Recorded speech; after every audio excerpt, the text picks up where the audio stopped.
Well, look, it's a great pleasure to be here in Idaho Falls at our Idaho Laboratory. The Idaho Laboratory really has a wide variety of activities from energy to science to national security, but two areas I would just highlight. First, it's our lead laboratory for nuclear energy technologies, and secondly, it's a lead place for examining cybersecurity of our energy systems. So here we've had my advisory board meeting for 2 days, and they got to see the Advanced Test Reactor, which is the premier test reactor not only in the United States, but arguably anywhere. It's very critical to our nuclear navy. Admiral Caldwell, the head of our nuclear navy, was here to take our team through the laboratory. And we saw what Idaho is doing to advance nuclear technology. And today, as part of an initiative called GAIN, that in fact is run out of Idaho, we are announcing $82 million in awards to 93 projects. This is across the country. $5.5 million of that will be to support research and infrastructure in Idaho, including at the research universities here in Idaho. We also announced yesterday some small business grants in nuclear energy. That was another $2 million. So this is a big push forward as we continue to remain committed to a future of nuclear energy based upon innovation. And so it's been a great couple of days to be back here in Idaho, in Idaho Falls, after probably a year and a half absence. So we've had a great time here, and we thank everybody, and certainly Lab Director Mark Peters for his hospitality to us and to our advisory board. Thank you. Secretary, what will these grants mean for the average family living here in Idaho? Well, of course, first of all, there is the direct economic benefit in terms of Idaho. The Idaho Laboratory, as you know, has a budget of roughly $1 billion a year, roughly 4,000 employees, plus interns and the like. So it is a big economic engine, of course, for this part of the state. But in addition, there will be grants to, again, Boise State, Idaho State, University of Idaho, so that they will be able to do nuclear research programs. That's very important. I might also add the University of Wyoming is part of an alliance with the Idaho universities. So again, I think it's great for the local economy, but it's also great for the national program in nuclear energy, because these investments in infrastructure, nuclear infrastructure and research are quite critical. I should note that in the Obama administration, we have awarded nearly $500 million for nuclear energy research at universities across the country. So that is to support specific research, but it's also the way the graduate students get educated and create the next workforce for nuclear energy and for the Idaho Laboratory.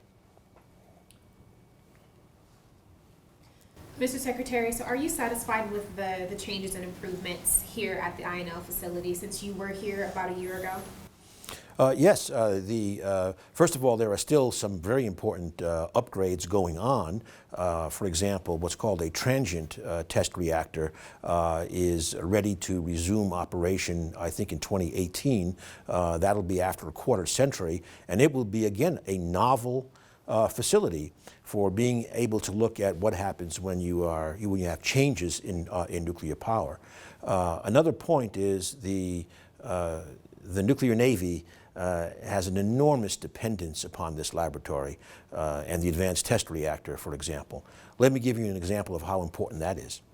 This fall, hopefully in September, the very first new aircraft carrier of a new class of aircraft carrier, using a new class of nuclear power plants, using fuel that had to be developed and tested and qualified at this laboratory. That first boat, it's called the Gerald Ford, will go to sea this fall. And it is as I said, it is a brand new class of aircraft carrier. At the same time, right now, out at that test facility, they are developing the fuel for the next generation nuclear submarine, which will hit the water or go underwater in about 12 years. So again, it's for nuclear energy, but it's also for our nuclear navy, which is absolutely critical, of course. This laboratory we could not do this without this laboratory. Mr. Secretary, you mentioned cybersecurity in your opening remarks. How secure is the site out here? Do folks in East Idaho need to worry that there could be a potential attack? Well, first of all, our citizens anywhere in the country are exposed to the possibility of grids being compromised. So far, we have certainly avoided any major event. What this laboratory does is an important part of that. The laboratory has a test facility, a large grid facility that can be used for testing cyber attacks and cyber defenses.